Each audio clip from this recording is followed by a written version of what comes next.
Presenta ANCAP, Uruguayos haciendo el futuro Uruguay.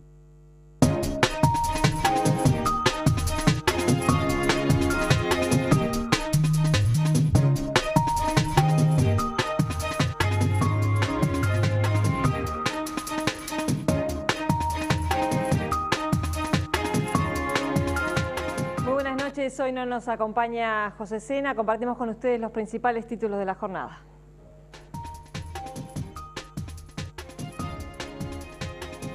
El Sindicato de Empleados Bancarios no descarta medidas sorpresivas en apoyo al gremio de los trabajadores de comercio y servicios. Una de las medidas propuestas es no realizar la recaudación de caudales afectando el funcionamiento de los supermercados.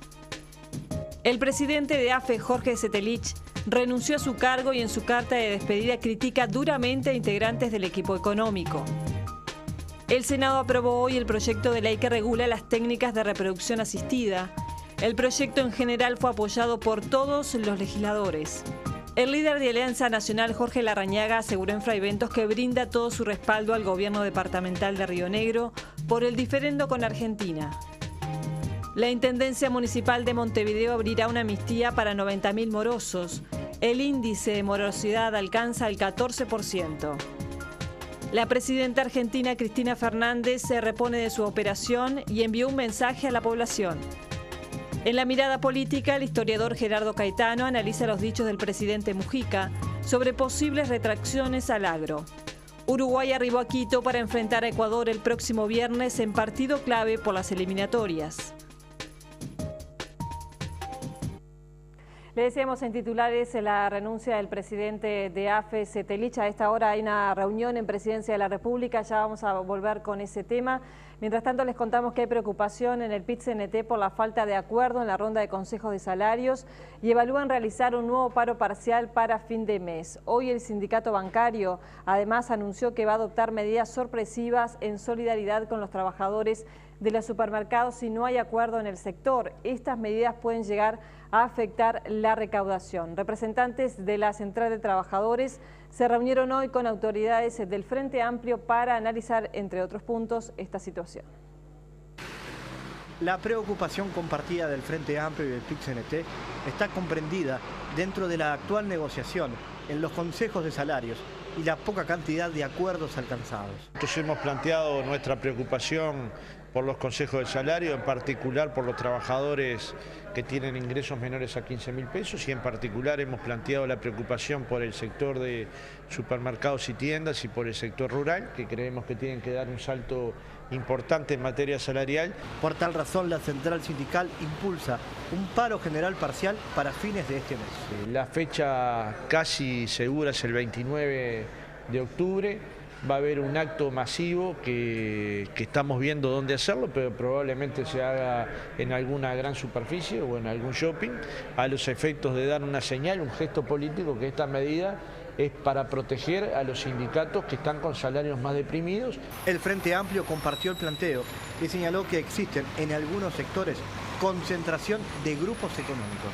Una concentración en la propiedad de las farmacias y una concentración en la propiedad de los supermercados. Fueron dos de los temas que planteó el PIT-CNT. Y particularmente en estos sectores, particularmente en los shopping, en los supermercados, que hoy es uno de los puntos que están en los consejos salarios en discusión, su preocupación por hacer un esfuerzo para elevar un poco más los salarios más bajos que están en esos sectores.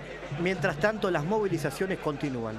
El pasado lunes, el Sindicato de la Bebida, en solidaridad con FUESI, no repartió cerveza ni bebidas refrescantes a supermercados del Grupo Casino. Ahora es AEBU, el sindicato bancario, quien también tomará medidas en solidaridad con los trabajadores de las grandes superficies. Trataremos de afectar la operativa de esos supermercados con el sistema financiero, pero por ejemplo lo que hemos estado manejando es que nuestros compañeros de la transportadora de valores no van a estar brindando servicio a los supermercados en el retiro de dinero, en la remesa que tengan que hacer. Pero, insisto, esto lo llevaremos a cabo coordinado con FUESI en la medida que las negociaciones no tengan un buen avance. Por su parte, el ministro de Trabajo, Eduardo Brenta, dijo que no le sorprende la solidaridad entre los gremios ante situaciones de conflicto. De todas formas, afirmó que hubo avances en los consejos de salarios. El ministro de Trabajo, Eduardo Brenta, dijo que en los últimos días se han dado avances en las negociaciones en los consejos de salarios. En algunos casos, algunos preacuerdos han recibido sugerencias nuestras. Yo digo, estamos en plena etapa de negociación y eso frente a la situación que teníamos hace un mes atrás, donde no había una intensidad suficiente, creo que es un avance importante. Brenta agregó que el sector de comercio y servicios es importante porque nuclea a unos 20.000 trabajadores y que en diálogo con los empresarios han llegado a propuestas donde se plantea la incorporación de un componente por presentismo. Nos parece que es muy importante determinar con mucha precisión cómo se pierde o no el presentismo. En general son jóvenes, jefa de hogar con hijos a cargo y con baja calificación.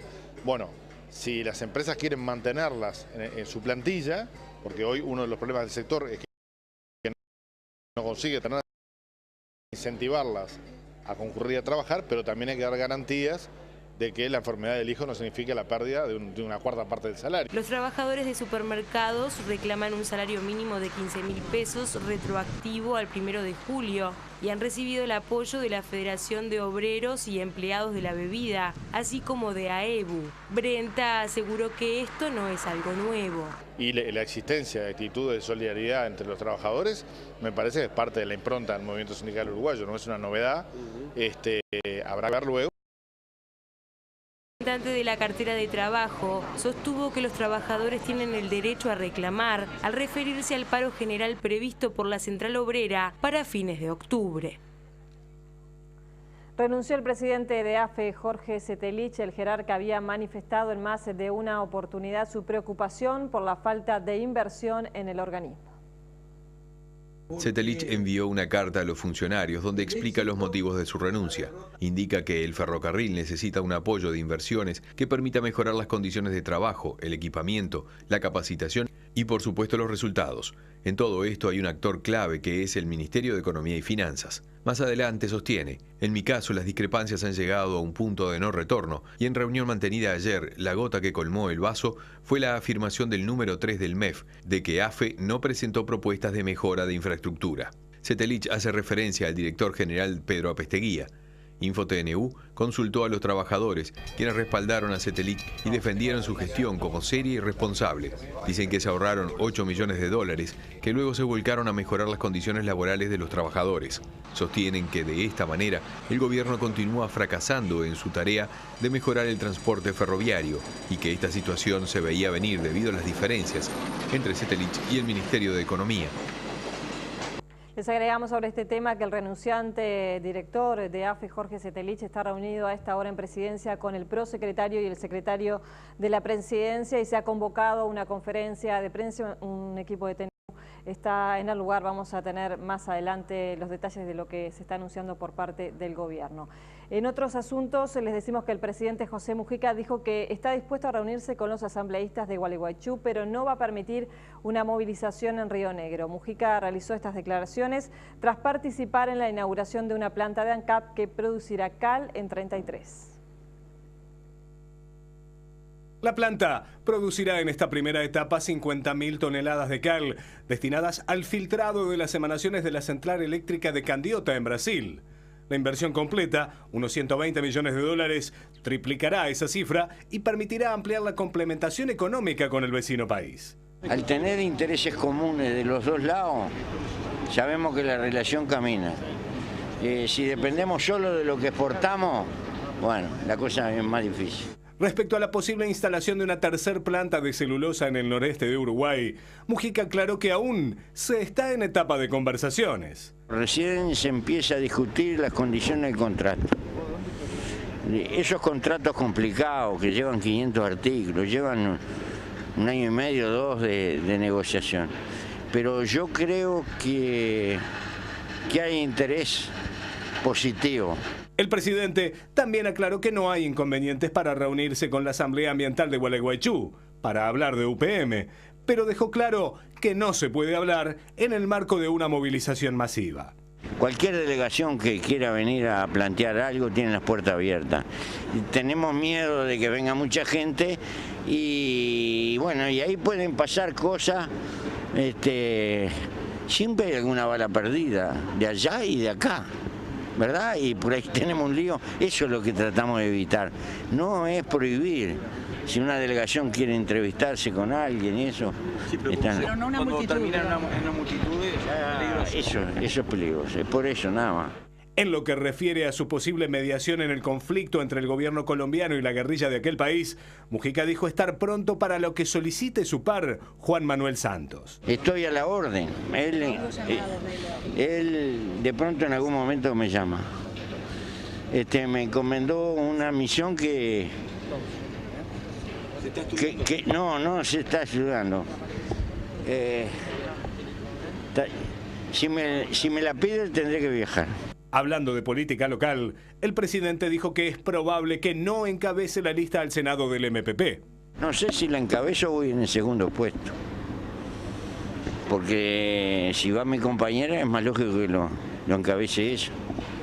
Y yo voy a retaguardia. En tanto, el senador Jorge Larrañaga marcó distancia de la actual política exterior uruguaya, pero aclaró que respalda al presidente José Mujica ante un nuevo escenario de conflicto por UPM. Larrañaga se reunió con el intendente de Río Negro, Omar Lafluf, a quien también le dio su apoyo. El informe es de Daniel Rojas. El líder de Alianza Nacional llegó a Fraiventos con el claro propósito de respaldar al gobierno del departamento de Río Negro ante los embates argentinos por el aumento de producción en UPM. En esta última instancia, nuestra intervención con el presidente de la República fue motivada por una reunión de intendentes en donde el intendente Lafluf nos solicitó pudiéramos hablar con el presidente de los uruguayos para buscar ampliar la capacidad de producción de la planta de celulosa. Larrañaga calificó la relación con Argentina como muy compleja y espera que los cortes de ruta sean cosa del pasado. Me parece que tenemos todos que contribuir a que esto no suceda por el bien de la preservación de la norma jurídica, del Estado de Derecho, pero marcando que dentro del derecho y dentro de la Constitución el Uruguay ha procedido de acuerdo al fallo de La Haya y de acuerdo a los convenios y a las normas jurídicas pactadas entre ambos países. El precandidato a la presidencia no dejó pasar la oportunidad para exponer sus diferencias en el manejo de la política exterior del país. Porque me parece que las cancillerías de ambos países han sustituido la diplomacia profesional por una diplomacia presidencial que ha fragilizado enormemente las relaciones bilaterales, pero también las relaciones del Mercosur. Históricamente, ustedes saben, el país sabe que nosotros hemos cuestionado y criticado la política internacional del Uruguay de los últimos años, que no ha sido una política de Estado, que consulte a todos los partidos, en donde hemos tenido diferencias notorias como el tema de la UNASUR, el ingreso de Venezuela al bloque regional, la suspensión del Paraguay, entre otros temas que han marcado una nítida diferencia. Desde Río Negro con la cámara de Mariano Fagundes informó Daniel Rojas, InfoTNU. El Senado aprobó por unanimidad el proyecto de ley que regula las técnicas de reproducción asistida. La normativa obliga a las mutualistas a costear los tratamientos de baja complejidad y al Fondo Nacional de Recursos los casos más complejos. La reproducción asistida se realiza en Uruguay desde hace 20 años, pero en clínicas privadas y con costos altos. La nueva ley obligará a mutualistas y hospitales a costear los procedimientos de fertilización de baja complejidad y al Fondo Nacional de Recursos a financiar los más complejos. El articulado fija el límite de 40 años de edad para la mujer en los casos de reproducción asistida de alta complejidad y regula aspectos tales como la conservación de embriones, donación de gametos y su utilización con fines científicos, identidad del donante y gestación subrogada. Yo creo que acá lo que estamos aprobando en el día de hoy son dos cosas muy importantes. En primer lugar, el apoyo económico a las parejas que necesitan ese apoyo para poder concretar su sueño, el sueño de tener hijos propios. Y en segundo lugar, el tener un marco normativo que impida hacer algunas cosas que ciertamente deben estar impedidas, como la selección genética o como la clonación. Entendemos que es un buen proyecto, que es una muy buena iniciativa, que todo el mundo pueda acceder a estas técnicas de reproducción asistida. Acá se integra dentro de los beneficiarios de esta ley las parejas homosexuales. Nosotros no vamos a acompañar eso, siendo consecuentes con lo que votamos en el matrimonio igualitario, y tampoco vamos a acompañar lo que se llama el útero subrogado, es decir, aquellas mujeres cuyo útero tiene un defecto genético, una enfermedad, o le fue extirpado en muchas oportunidades y no puede de ninguna manera concebir. Viene a solucionar un problema a un sector importante de la sociedad, 50.000 parejas que tienen infertilidad y que están intentando solucionar su problema, y que a pesar de existir procedimientos y técnicas, los mismos no estaban regulados, y que además por esta ley los incorpora a las prestaciones del Sistema Nacional Integrado de Salud, a los efectos de darle accesibilidad a aquellas miles de parejas que por razones económicas no han podido solucionar. Y mientras se trata el proyecto de ley de reproducción asistida en el Senado, las parejas promotoras del proyecto acudieron a las barras del Palacio. Temprano y con banderas, organizaciones de todo el país que pelean para hacer realidad el sueño de ser padres se concentraron fuera del Palacio Legislativo para apoyar la votación del proyecto de ley de reproducción asistida, tratado este miércoles por el Senado. La historia de Wendy Puig es una de tantas otras de lucha. La situación económica no me impedía a mí hacerme un tratamiento in vitro que hoy por hoy rondan los $8.000. En esa búsqueda personal por una solución encontré un montón de gente, y con la fuerza en común dijimos: nosotros nos merecemos tener una ley que nos ampare, que nos dé la posibilidad de ser padres, porque nadie nos puede venir a decir si tú no tenés el dinero no vas a ser mamá. Si bien algunos grupos sociales consideran que la ley puede ser mejorada, afirman que contar con este marco legal en materia de reproducción asistida es positivo. El tema de que sea restrictivo en la edad, y bueno, y un montón de otros puntos, pero nosotros no teníamos ley, y hoy por hoy vamos a tener una ley, y va a ayudar a muchísima gente, va a hacer va a tratar de igualar las posibilidades de parejas que hoy por hoy no podían. Es otra ley más que nos igualan derechos, entonces como que bueno, hay que apoyar esta ley, después veremos si se puede modificar. Representantes de las distintas ONG concluyeron que nuestro país merece y necesita una ley que regule las técnicas de reproducción asistida. El presidente del directorio del Partido Nacional, Luis Alberto Heber, dijo que Mujica amenazó con imponer detracciones al agro cuando él mismo había asumido el compromiso de no aplicarlo. Nosotros no somos partidarios y firmamos, él también firmó y Vázquez también firmó compromisos con el sector agropecuario hace mucho tiempo en cuanto a que no iban a volver las distracciones al Uruguay. Ahora está amenazando. ¿Para qué? Para que no le hagan juicio. Bueno, yo qué sé, me parece que un presidente no debería de amenazar y dirigirse a estos sectores de la vida económica del país de esa manera. Creo que lo que debería de hacer es charlarlo, hablarlo, y si hay pruebas de que tienen capacidad de pago y que puedan aportar algo más en momentos que tenemos dificultad, sí. Ahora, estamos viviendo el mejor presupuesto de la historia del Uruguay. La Comisión de Legislación Laboral de Diputados recibió a una delegación del Sindicato de la Construcción. Reclaman que se apruebe la ley que responsabiliza penalmente a los empresarios que incumplen con las normativas de salud y seguridad laboral. Si una empresa viola la ley, por ejemplo, empieza una excavación sin las habilitaciones pertinentes, sin los estivamientos, sin el permiso bombero, sin el permiso municipal, y pone en riesgo la vida de los trabajadores, ¿no debe esa empresa tener sanciones? Es más, legislar sobre esto no ayuda a que esas cosas no ocurran. Nosotros creemos que sí, que es claro que estas circunstancias que se dan comúnmente se van a pensar dos veces, porque el objetivo no es aumentar la población carcelaria, está claro, ¿eh? Acá lo que estamos aprobando básicamente es una ley preventiva que genera condiciones a los efectos de la prevención. Y por otro lado, el segundo artículo de la ley lo que establece, que es muy importante, es el nexo procesal, esto es la obligación tanto al Ministerio de Trabajo como al Banco de Seguro de Estado que si ante un accidente que investiga encontró negligencia o dolo, tenga la obligación de hacer la denuncia penal. Yo creo que estos dos componentes van a ayudar a que construyamos una cultura distinta que privilegie la vida.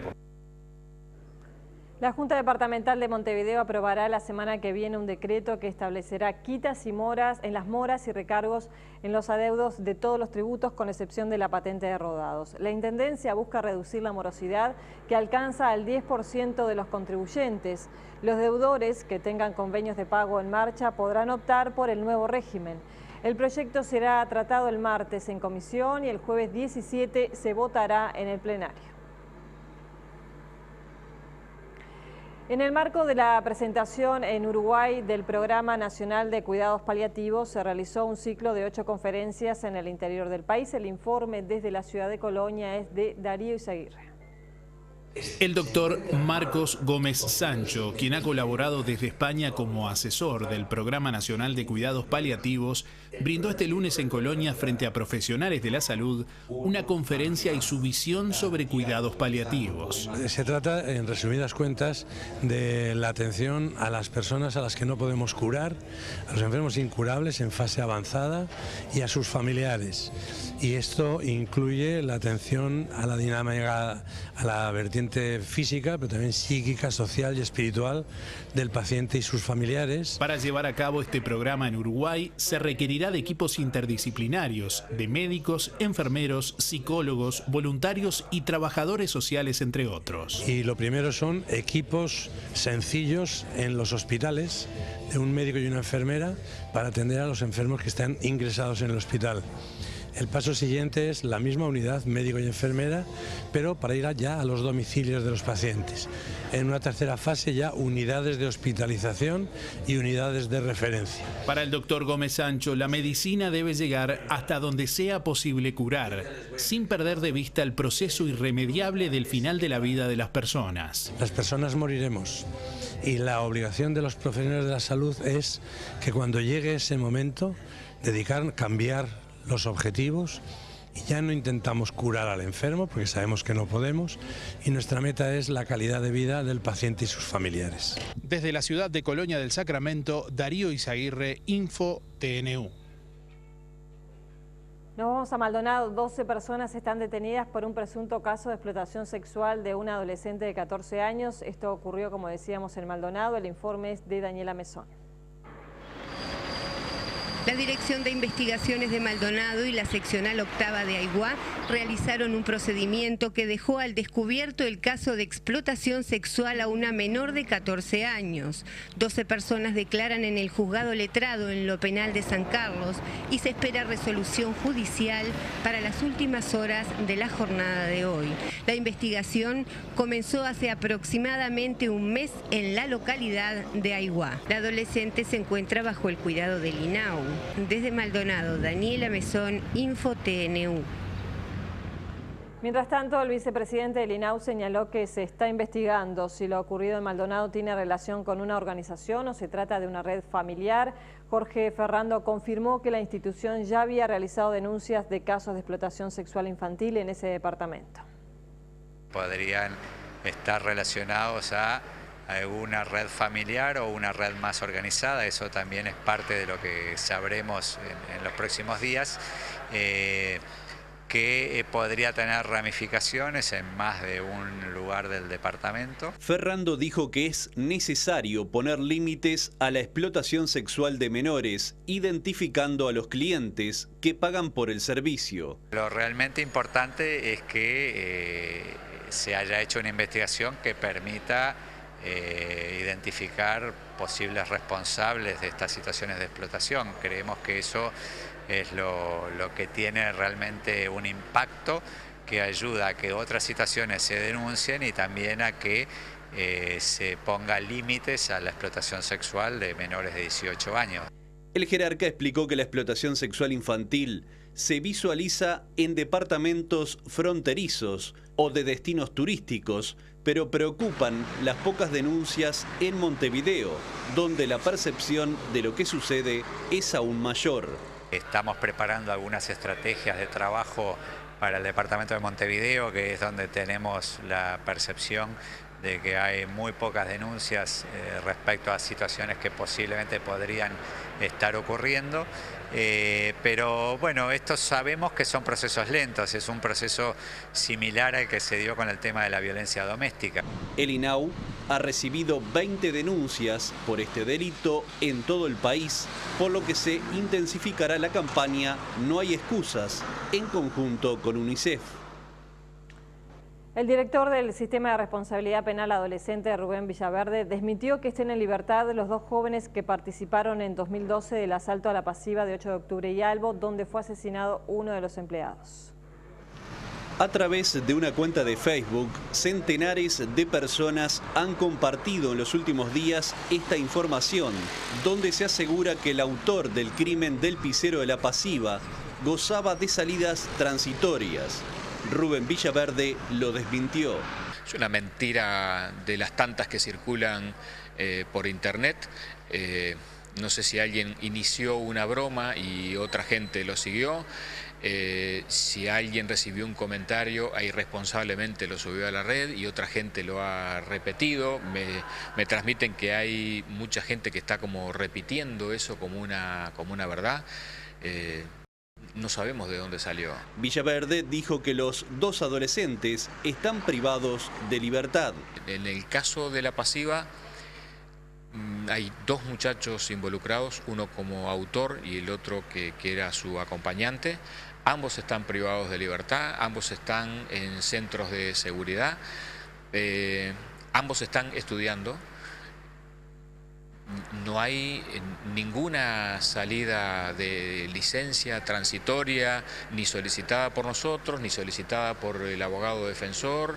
El director del CIRPA denunció una campaña para desestabilizar a la institución. Campañas cobardes desde las sombras, con denuncias absolutamente infundadas que se hacen llegar a distintas instituciones vinculadas al tema de los derechos humanos y que permanentemente poniendo en jaque y están tratando de minar la credibilidad del sistema. Pasamos a otros asuntos. Se votó en la Cámara de Senadores la interpelación a los ministros de Defensa, Eleuterio Fernández Huidobro, y al ministro del Interior, Eduardo Bonomi, para que expliquen la política de seguridad nacional.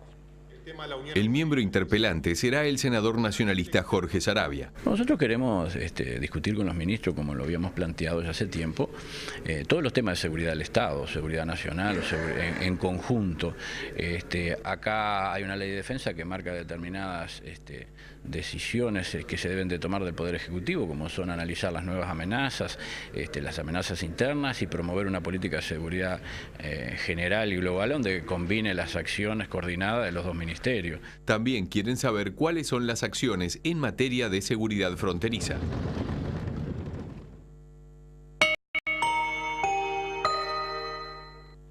El Producto Bruto Interno de Uruguay finalizaría este año con un crecimiento de 3,5% según estadísticas del Fondo Monetario Internacional.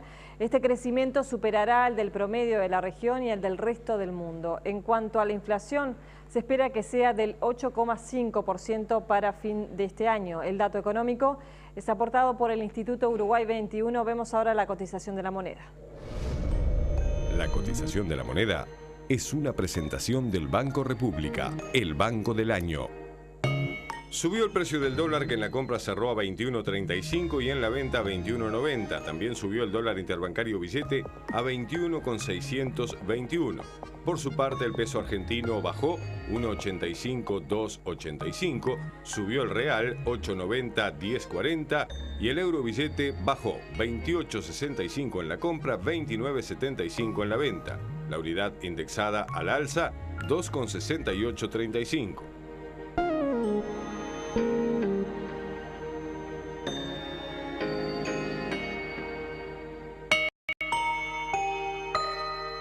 Habla sin límites de lunes a viernes desde las 9 de la noche hasta las 9 de la mañana desde tu teléfono fijo por 198 pesos por mes. Antel, avanzamos juntos. Mejora el estado de la presidenta argentina, Cristina Fernández. En su primer día posoperatorio, el Papa Francisco envió un mensaje deseándole una pronta recuperación. La Fundación Favaloro difundió el segundo parte médico sobre la salud de la presidenta tras la cirugía realizada el martes. Su estado de ánimo es bueno Hoy comenzará con dieta oral, indicó el comunicado. Luego, en las afueras del hospital, el vocero presidencial se dirigió a los medios de comunicación y también a las personas apostadas en la calle. La presidenta ha pasado descansando muy bien toda la noche. Está, como decía ayer, manteniendo también su buen ánimo. Ya hoy me decían los médicos que ahora en el comunicado que le vamos a repartir, ella empieza con su comida.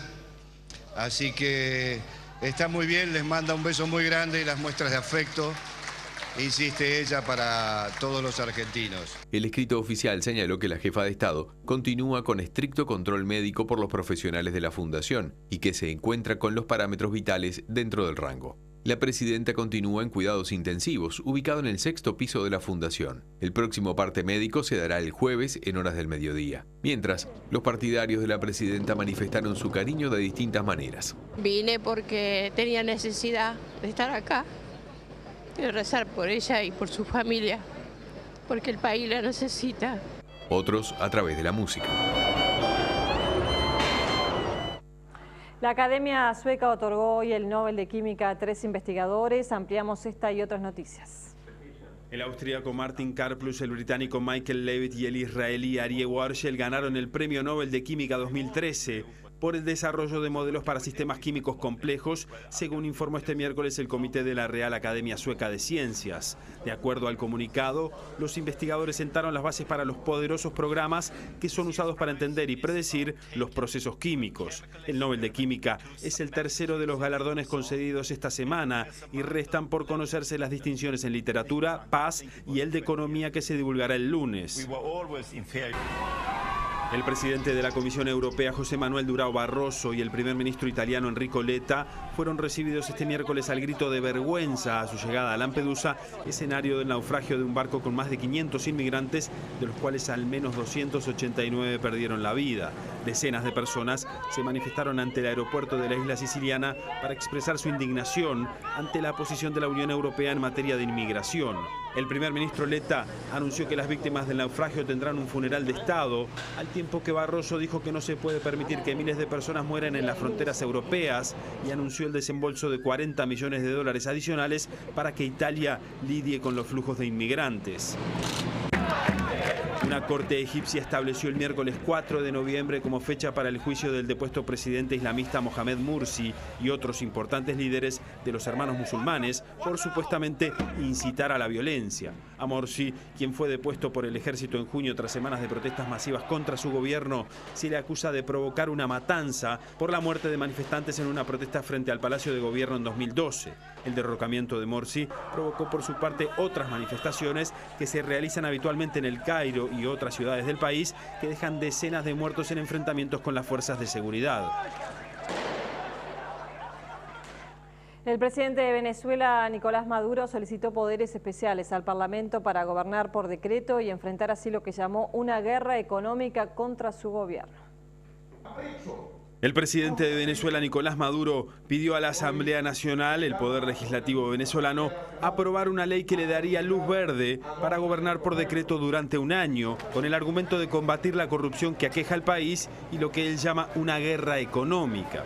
Maduro, quien asumió la presidencia a mediados de abril después de la muerte del socialista Hugo Chávez, había anunciado a mediados de agosto que solicitaría la ley, pero el proceso se estancó porque al oficialismo le falta un voto en el Parlamento para lograr las 3/5 partes necesarias para aprobar la solicitud. Para empezar temprano este año 2013 y empujar con fuerza todo el año 2014 en las grandes tareas de combatir la corrupción, de adecentar el país y de hacer la revolución económica productiva que sustente la felicidad del pueblo. Aunque la oposición señala que el heredero de Chávez ha profundizado los problemas de los venezolanos, Maduro insiste en que es víctima de una serie de complots en contra de su gobierno y que necesita la ley habilitante para enfrentarlos. El pedido de Maduro será debatido la próxima semana y se espera que el oficialismo consiga el legislador que le falta para aprobar la ley, lo que le daría poderes extraordinarios a partir de finales de año. Durante los 14 años que estuvo al frente de Venezuela, Hugo Chávez gobernó bajo el amparo de 4 leyes habilitantes transitorias, por 6 meses en 1999, por un año en el 2000, por 18 meses en el 2007 y por otros 18 meses en 2011. Y seguiremos construyendo la patria nueva. Buenas noches para todos. Comenzamos a desarrollar la información deportiva con las principales, con las noticias de la jornada y arrancamos a contarles entonces que, por supuesto, en todos los portales el tema de la eliminatoria es el principal. Las elecciones que definen, en 7 días se va a saber qué pasa, ¿no? Cuáles son las que van de Sudamérica, también en la CONCACAF. Y esto, lo de Gonzalo de los Santos, que lo queríamos destacar, es el nuevo técnico de Miramar y debuta. Miramar Misiones debuta Gonzalo como entrenador, dejó de jugar al fútbol profesional en Peñarol en el año 2010. El viaje, la posibilidad de la clasificación directa. Uruguay viajó y en un ratito llega a Ecuador. No, es un momento el cual venimos a ganar 3 partidos seguidos y anímicamente llegamos bien. Bueno, si se puede rescatar aunque sea un punto, que sería el empate, bienvenido sea. La definición implica tensiones y responsabilidades, pero hay una carga diferente o menos pesada que en el último viaje. Obviamente muy diferente a lo que fue a Venezuela, sí. Se encontrarán dos estilos y el uruguayo para jugar de visitante es efectivo, al menos las 2 últimas fechas lo justifican. Uruguay le ganó a Venezuela y a Perú, pero antes perdió 4 partidos jugando de visitante y empató 1 frente a Paraguay. Con chance los dos de seguir ahí, bueno, ellos obviamente que están en la zona para clasificar directos y bueno, nosotros tratar de meternos ahí también. Hay contras, 2 aliados del local, el calor y la altura. Ecuador ganó todos los partidos que jugó en Quito, menos frente a la selección de Argentina. Como todo el mundo sabe, todos los equipos que han ido siempre es complicado, pero hoy en día casi todos los jugadores que juegan en las selecciones están en Europa, o sea que la altura va a complicar a los dos y vamos a tener que adaptarnos a eso lo más rápido posible para sacar nuestra ventaja. Hay novedades en cuanto al equipo. Pibe, ¿cómo la ves para jugar de titular otra vez? Tranquilo, sabiendo que es una responsabilidad muy grande y que hay que afrontarla como se debe tomar un partido de selección de esta característica, con mucha responsabilidad. Y bueno, pero yo pienso que si nosotros hacemos las cosas bien puede salir de mejor manera. Es que la intención es repetir lo que dio resultado en aquel 2-1. O sea que delante de Muslera aparezca una línea de 3 con José María Jiménez, Diego Lugano y Diego Godín. 2 carrileros que se van a sumar a la defensa y al ataque, Maximiliano Pereira y Jorge Fuchile, Walter Gargano, Arévalo Ríos, El Cebolla, Luis Suárez y Edinson Cavani. Sí, lo que me imagino son muchos tiros al arco a larga distancia. La altura y un poco el cansancio y cómo lleguemos al segundo tiempo, ¿no? Por izquierda el ataque de ellos juega Jefferson Morera, que sinceramente es un jugador con una característica tremenda, que es muy rápido, muy habilidoso y hay que tenerlo bien controlado porque se puede complicar mucho. Bueno, hay quienes dicen que hay 4 selecciones para 2 lugares y si sacan a Colombia que hay 3 selecciones para 2 lugares directos y después uno para el repechaje. Es que Venezuela está lejos, está a 3 puntos de Uruguay y le queda solamente un partido. Yo creo que después de 20 años se da la posibilidad de jugar las últimas 2 fechas sin pensar en quedar eliminado. Ecuador tiene en la altura de Quito su principal argumento para vencer a Uruguay el próximo viernes. Allí, unos escalones más cerca del techo del mundo, el equipo de Rueda encuentra sus fortalezas. Consiguió 19 de los 22 puntos y solo pudo empatarle a Argentina. El resto se fueron sin nada del Atahualpa. La última vez que la tricolor perdió en su estadio fue precisamente ante Uruguay. El 10 de octubre del 2009, Forlán y Suárez les amargaron el día. Este miércoles es el último contacto con la prensa, se sacarán la foto de la eliminatoria y Ecuador cerrará las puertas para definir el equipo que tendrá 3 hombres en ofensiva. ¿Quién no recuerda ese penal de Forlán, ¿no? Ese momento, esa situación que a Uruguay le daba la posibilidad y el camino se encaminaba para el Mundial de Sudáfrica? Y esto pasó en Montevideo. Vamos a hablar de lo que sucedió en el último partido entre Uruguay y Ecuador. No sé si todos lo vieron acá este partido, me imagino que sí. Uruguay arrancaba perdiendo con el gol de Felipe Caicedo. Para hablar un poco también las imágenes de lo que puede ser, y lo decía un poco en el primer informe, la idea de Tavares. Jugó de la misma forma frente a la selección ecuatoriana cuando ganó 2-1 y otra vez con esa línea de 3, esa línea de 5, que tendría y le daría la posibilidad a Jiménez como titular al lado de Diego Lugano y de Diego Godín. No aparece el Ruso Pérez en la mitad de la cancha, eso en realidad no es gran novedad teniendo en cuenta lo que viene haciendo con la mitad de la cancha Tavares. Está el tema Forlán arriba, no aparece en el equipo Diego Forlán, Suárez y Cavani aparecen como puntas. Ahí estaba el gol de Cavani, el empate 1-1 que se iba en el Estadio Centenario y que Uruguay la buscaba de cualquier forma y no podía conseguir el resultado que terminó con el empate. A Uruguay afuera, como decíamos, le fue bien en algunos partidos, pero también en otros perdió. A la misma hora, en otro canal, Chile-Colombia. Depende de sí mismo, como Ecuador y como Uruguay, para clasificar al Mundial. De ganar, obtendrá el pasaje directo. La selección de Sampaoli, que con línea de 3 en el fondo, sale a buscar el partido. Colombia ha sido casi imposible para todos los rivales que fueron ahí. Entonces por ahí saber que la definición va a tener que ver con una decisión de ir a buscar los partidos como siempre. Chile jugará en Barranquilla con un Alexis Sánchez inspirado, con la incorporación de Mauricio Pinilla en la delantera, con Arturo Vidal, con Mauricio Isla, con David Pizarro y con Matías Fernández, figuras del equipo del argentino Sampaoli. Ha sido una selección que ha hecho muchos goles de local, que no le han convertido, que ha ganado todos los partidos. Indudablemente eso lo hace un rival de mucha consideración en un montón de aspectos en los cuales estamos trabajando para tratar de ver cómo podemos neutralizar y vemos cómo podemos hacerle daño. La selección chilena tiene 24 puntos, ganó 8 partidos de 14 jugados, igual que Argentina y Colombia, que ganaron 8, 2 más que Uruguay y que Ecuador. Chile jugará el próximo viernes y cierra la participación frente a Ecuador el 15 de octubre en Santiago. Enfrente la sensación, la Colombia de Peckerman, que entrenó pensando en volver a un mundial después de 16 años. Con un empate, Colombia matemáticamente estará clasificada. Segunda en la tabla, 26 puntos y otro equipo que depende de sí mismo. Chile es una selección muy fuerte, que no hay que dar ventajas, que hay que estar muy concentrado en defensa y jugar con esa alegría que venimos jugando, sabiendo que somos una selección fuerte, que tenemos capacidad para ganar el partido. Con alegría, pero con nervios también la gente en México, ¿no? Están peleando por un lugar en el repechaje y definen todo frente a Panamá. Lo que se requiere en estos momentos es el apoyo. Víctor Manuel Vucetich es el entrenador de la selección mexicana actualmente, elegido para los partidos con más presión del proceso. El estado anímico para mí ha sido magnífico lo que han venido ellos llevando a cabo, la comunicación, en la forma que se ha trabajado, esa responsabilidad que están asumiendo de tener esta oportunidad que se nos presenta en este juego contra Panamá. Entonces creo que hay conciencia, hay responsabilidad. Fueron concentraciones de 3 días y entrenamientos doble turno. El regreso de Rafael Márquez para reforzar la defensa es la novedad.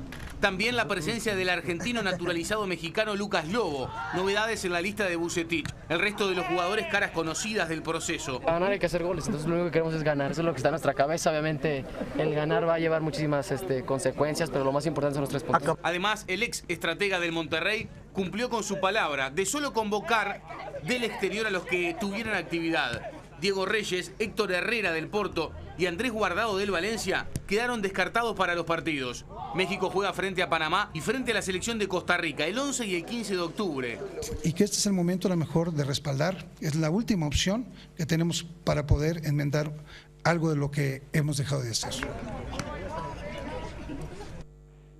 Quedan esas 2 fechas y Nueva Zelanda es el rival, el campeón de Oceanía, para quien consiga ese lugar en el repechaje. Malvin ganó el clásico de barrio, a ver.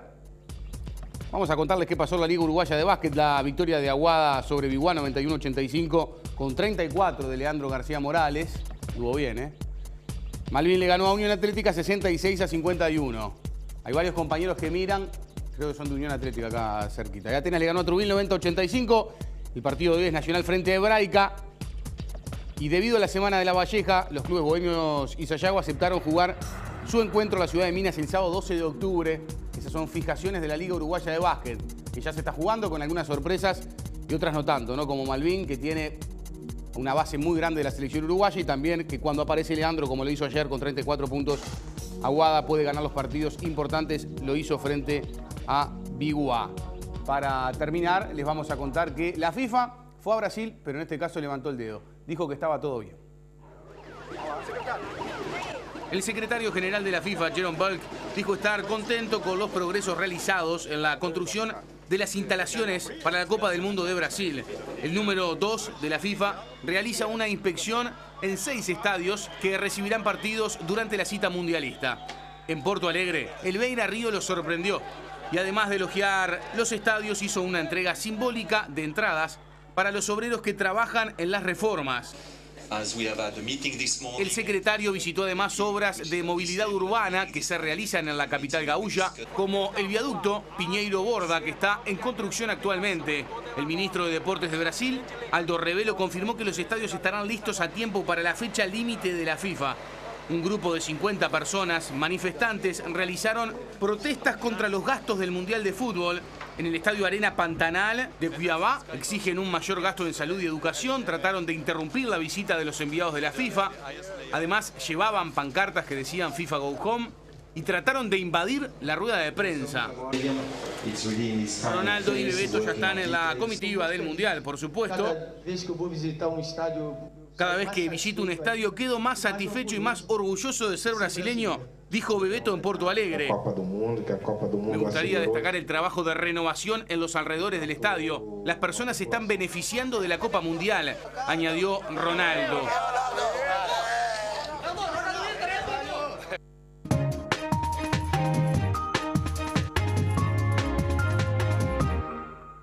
En su audición radial, el presidente José Mujica aseguró que el Uruguay se encamina a la imposición de detracciones ante la negativa de los grandes propietarios de tierra a pagar impuestos para arreglar la caminería rural. Aclaró que si bien no ocurrirá en este periodo, los estancieros están creando todas las condiciones para que se les impongan detracciones a su producción.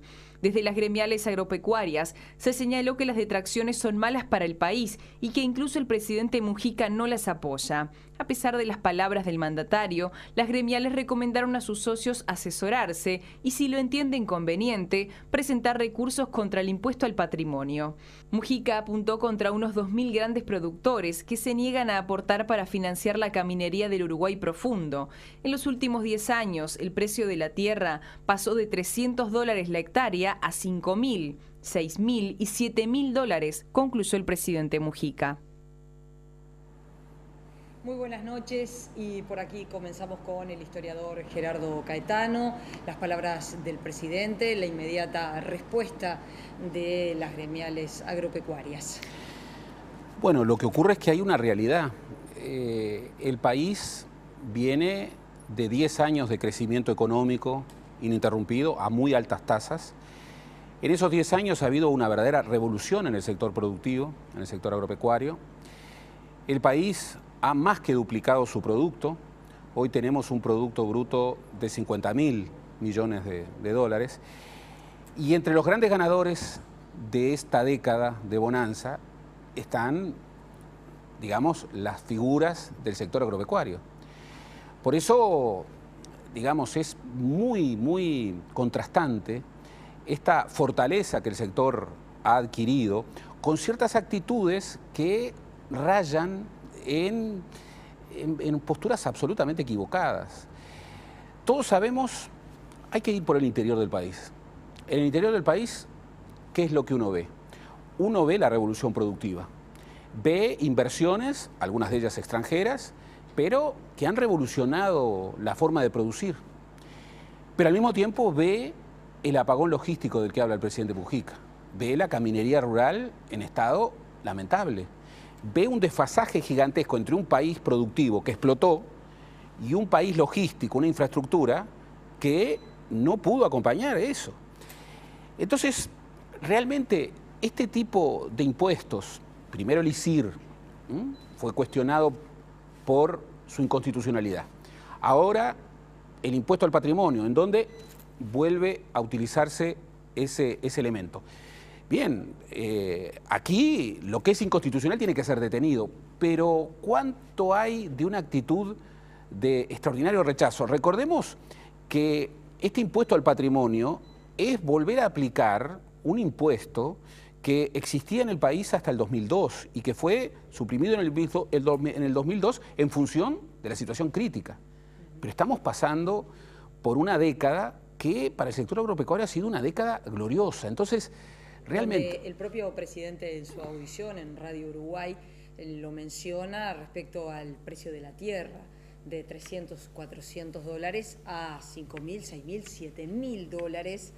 $7.000 la hectárea. Entonces, bueno, ahí está la explicación de este impuesto, que tampoco es para todo el sector agropecuario, claramente, es sí para unos 2.000 grandes productores. El sector agropecuario siempre ha tenido una larga prédica contra el impuesto. Esta idea de que la ciudad esquilma el campo a través del impuesto.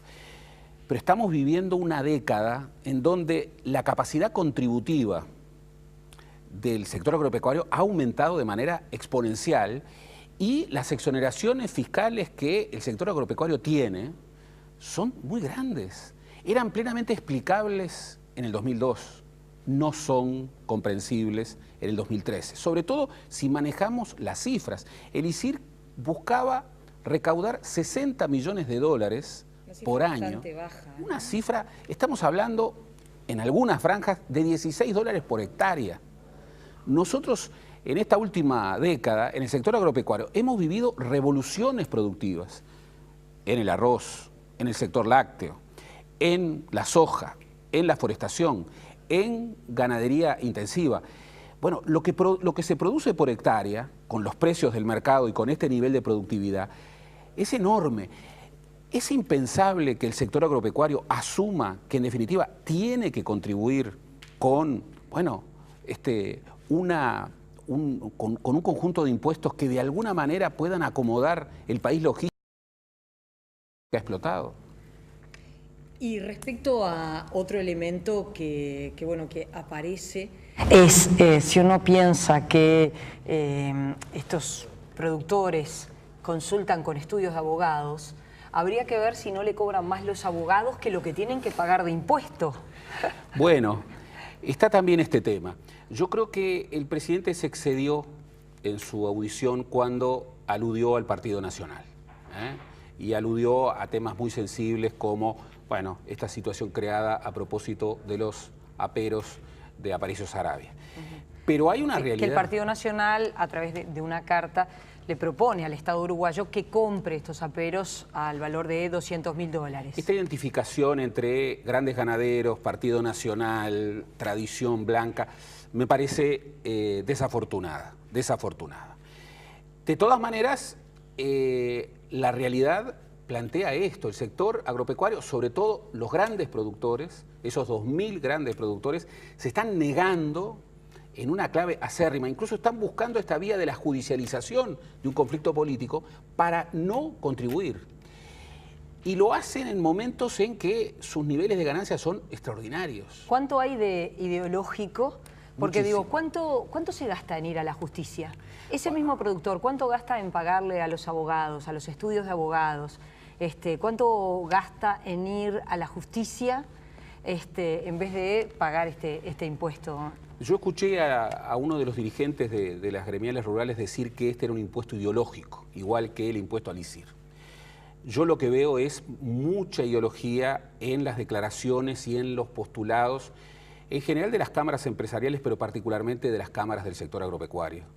Creo realmente que falta una ponderación mucho más abarcativa, mucho más amplia, en el sentido de decir, bueno, a partir de las ganancias que hemos tenido, a partir de la rentabilidad, tú recuerdas cuando el gran reclamo del sector agropecuario, con toda razón, era rentabilidad. Bueno, hoy los niveles de rentabilidad son extraordinarios.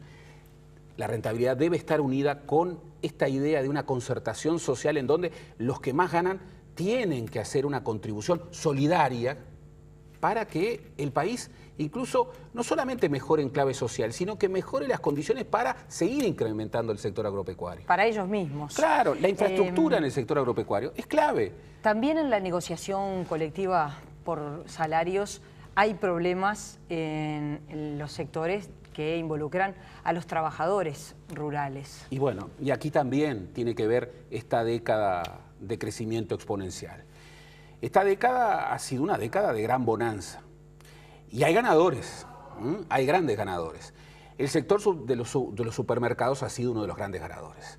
Basta ir a cualquier supermercado, sobre todo a las grandes cadenas, para advertir, bueno, el nivel de consumo que se ha incrementado porque la sociedad ha mejorado sus niveles de retribución, pero las grandes ganancias. Y frente a esto, la realidad en la que está apostando fuertemente el PIT-CNT de ciertos salarios sumergidos, de ciertos perdedores de esta década de bonanza económica. No es posible, realmente no es admisible, que en este Uruguay, que ha incrementado su Producto Bruto Interno de la manera en que ha sido incrementado, bueno, siga habiendo 800.000 trabajadores que ganan 14.000 pesos o menos y 500.000 que ganan 10.000 pesos o menos. Y muchos de ellos, la mayoría de ellos, son mujeres y buena parte de ellos trabajan en el sector de los supermercados. La aplicación sin más de la pauta salarial fijada con razón por el gobierno para estos salarios sumergidos no es una buena opción, porque la aplicación de una pauta genérica para salarios sumergidos en realidad redunda en poco dinero. Las posiciones se han acercado en este sector, pero todavía estamos lejos. Y creo que el PIT-CNT ha hecho bien en poner la prioridad en los salarios sumergidos. Y creo que en esta ronda de negociaciones se tendría que hacer prioridad con estos 800.000 trabajadores uruguayos que ganan 14.000 pesos y menos, que es una situación inadmisible, repito. Y es fuerte la última movida de la central sindical cuando pone a dos gremiales muy fuertes, como es la gremial bancaria, AEBU, y como es la Federación de la Bebida, respaldando la medida de los trabajadores de los supermercados, y en el caso de AEBU, bueno, planteando estudiar el tema de afectar las remesas, y en el caso de la bebida, que ya está aplicándose esa medida, no distribuir refrescos y cervezas en las cadenas de supermercados. Son muy buenos ejemplos de cuando un conflicto sindical está bien desarrollado y genera aprobación en la opinión pública. Cuando la Federación de la Salud, en un conflicto, ocupa el Vilar de Bo, o cuando la FENAPES, en medio de la negociación con el gobierno, resulta que ADES Montevideo ocupa el Consejo de Secundaria, la opinión pública se pone en contra. Ahora, cuando el movimiento sindical prioriza a los salarios más sumergidos y gremios poderosos como la FOEB y AEBU asumen posiciones de solidaridad activa, que por otra parte presionan muchas, no son sencillas y presionan mucho, bueno, la ciudadanía, la opinión pública se pone del lado de los trabajadores. Y esto, la variable opinión pública, es algo que también está pesando en esta ronda de negociación salarial. Gracias, Gerardo. Buenas noches. Nosotros los invitamos a seguir con más InfoTNU.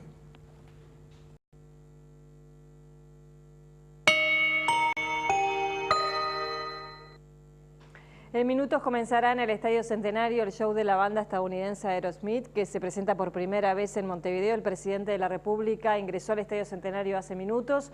Los integrantes del grupo pidieron reunirse con el mandatario y el encuentro le hicieron un particular regalo.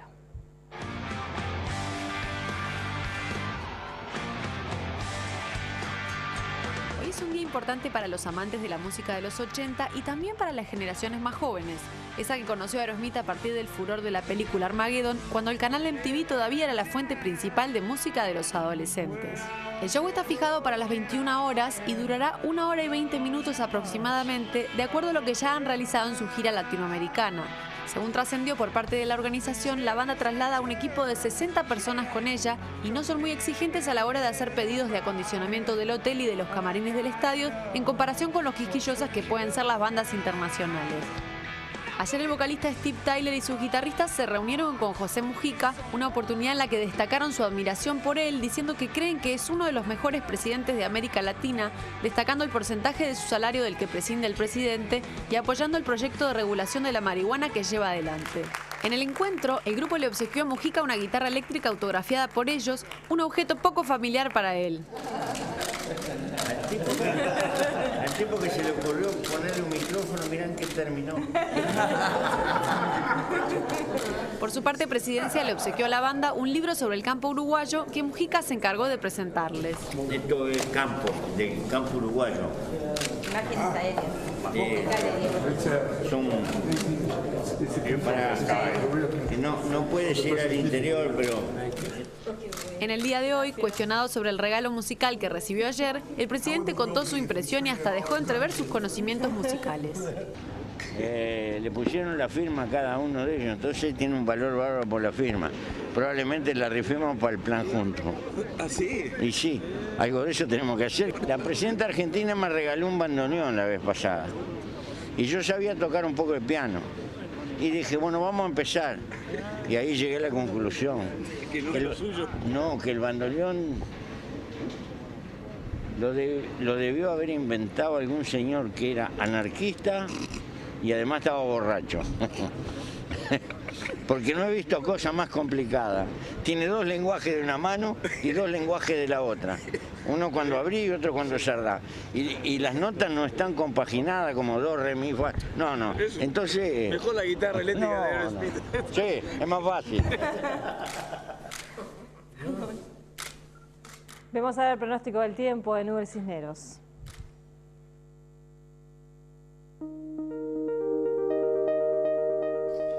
Mañana tendremos una jornada de altas temperaturas. Habrá pasaje de abundante nubosidad, generando lluvias y tormentas aisladas, comenzando a mejorar en la tarde por el suroeste, con descenso de temperatura y disminución de nubosidad, determinando que la noche se presente fresca con cielo parcialmente nublado.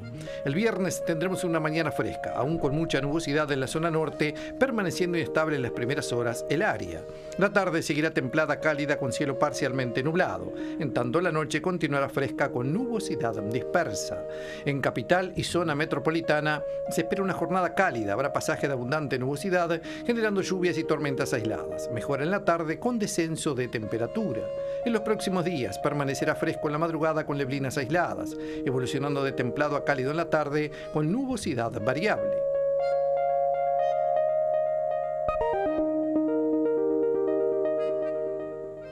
Antes de despedirnos, les contamos que finalmente el presidente José Mujica no aceptó la renuncia del presidente de AFE, Jorge Setelich. El anuncio fue realizado por el prosecretario de la presidencia, Diego Canepa, y el ministro de Transporte, Enrique Pintado. Vamos a ampliar en nuestra edición de cierre. Ahora nos vamos. Continúen en TNU. Ya viene Gran Reserva. Hasta mañana.